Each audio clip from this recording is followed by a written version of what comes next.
মানে স্টেট কোটা কমিটমেন্ট ছিল, স্টেট কোটাই হলো তো। 6 মাস আগে যে জায়গায় দাঁড়িয়ে ছিল আজও সেই জায়গায় দাঁড়িয়ে। आपको स्टेट कोटा मिला, उसमें 2 लाख रुपए का डिस्काउंट भी मिल गया, बैंक गारंटी भी देनी नहीं पड़ी।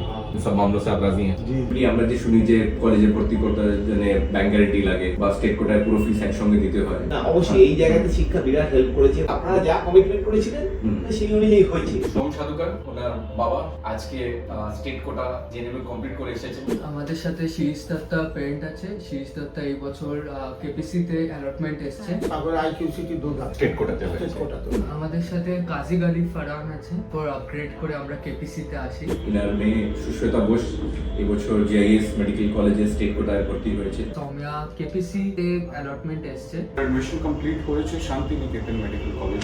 আপনার অ্যাডমিশন সেন্টার পর্যন্ত আমরা আপনার সঙ্গে ছিলাম। ঠিক, অ্যাডমিশন সেন্টার পর্যন্ত আপনাদের হেল্প পেয়েছি এবং না হলে ওই দিন আমরা অ্যাডমিশন করতে পারতাম না। মাঝখানে তো আপনি এটা আশা ছেড়ে দিয়েছিলেন যে আমার স্টেট কোটা হবে না, এখন কি রকম লাগছে? অবাক লাগছে ফার্স্ট অফ অল, তারপরে ভালো লাগছে সবাইকে দেখে, আশেপাশের মা খুশি, বাবা খুশি, দিদি খুশি। मतलब आपने तसल्ली दी थी कि हो जाएगा एडमिशन और अभी एडमिशन हो गया तो बहुत अच्छा लग रहा है और आपने हेल्प बहुत किया आप लोगों ने। শিক্ষার নামটা অনেকদিন ফ্রিকোয়েন্টলি শুনতে পাওয়া যায়। আমার ফ্রেন্ড সার্কেল অনেক যারা এখান থেকে অন্যান্য ডিফারেন্ট ইনস্টিটিউটে অ্যাডমিটেড হয়েছে। মেইনলি আপনাদের এখানে আসার পর আমরা যেটা বলি যে আমাদের কোনো হেডেক নিতে হবে না। পুরো দায়িত্বটাই শিক্ষা নিয়ে নিয়েছিল। ক্যাপ সার্টিফিকেট থেকে আরম্ভ করে মেডিকেল ফিটনেস সার্টিফিকেট এভরিথিং আমাকে বলেই ছিল যে গভর্নমেন্ট না হলেও কেপিসি হয়ে যাবে। কেপিসিটি ফার্স্ট রাউন্ডেই পেয়ে গেছি। কিভাবে কি করব বুঝতে পারছিলাম না। আমরা আস্তে আস্তে ভাবলাম একমাত্র মনে হয় আমাদের প্ল্যাটফর্ম হতে পারে শিক্ষা। ওনারাই হয়তো সঠিক দিশা আমাদের দেখাতে পারবে।